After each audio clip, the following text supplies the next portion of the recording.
আপনি দেখছেন বিনোদন সেই সময়। গুরুবাড়িতে এখন বিয়ের আসর। আজকে কথা এপিসোডে দেখতে পাবো আমরা কথা এবং জুঁইকে নিয়ে ফিরছে এভি। কিন্তু কথা আর জুঁই সেই বাড়ি ছেড়ে যাওয়ার জন্য মন তাদের খুব খারাপ লাগছে। বাড়ির চাবি নিয়ে সে অগ্নির হাতে দিয়ে দেয় এবং বলে, এটা আপনার কাছে রাখুন।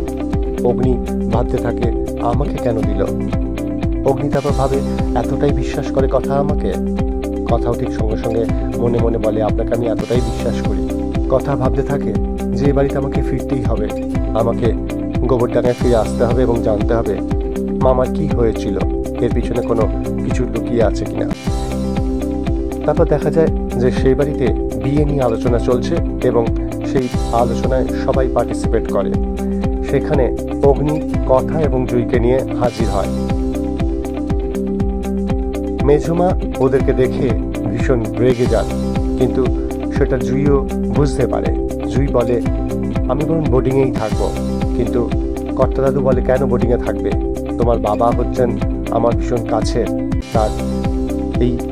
তাকে একটা দায়িত্ব দিয়েছিলাম, সেই দায়িত্বের জন্য কিছু হলো কিনা সেটা আমাকে জানতে হবে। এটা শুনে আবার মেজ বৌদি ও মেজদা দুজনেই খুব চিন্তায় পড়ে। তারপর শুরু হয় বিয়ের চর্চা। যখন মেয়েকে বিয়ের কথা বলে মা, অগ্নির বোন ভীষণভাবে রেগে যায় এবং বলে, আমি বিয়ে করব না। তখন মা তাকে বোঝাতে থাকে যে বিয়ে তোমাকে করতেই হবে।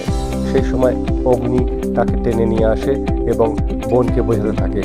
তখন অগ্নি বলে যে, না, আগে চল আমরা যাই দার্জিলিং, সেখানে গিয়ে দেখি কীরকম ছেলে, কীরকম কী বৃত্তান্ত, তোর যদি পছন্দ হয় তখন তুই বিয়ে করবি। বোন মনে মনে ভাবতে থাকে সে সৌরভকে কি বলবে।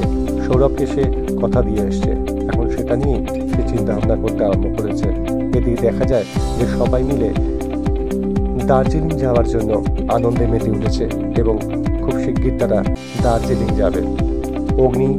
অগ্নি আর কথা দার্জিলিং যাওয়ার জন্য বাক্স পাততে গিয়ে দুজনের দিকে কাছাকাছি হয় এবং অগ্নি মনে মনে কথাকে প্রমিস করে যে আমি তোকে ঠিক জায়গায় আবার সব ফিরিয়ে দেবো, তুই চিন্তা করিস না, আমি প্রমিস করলাম।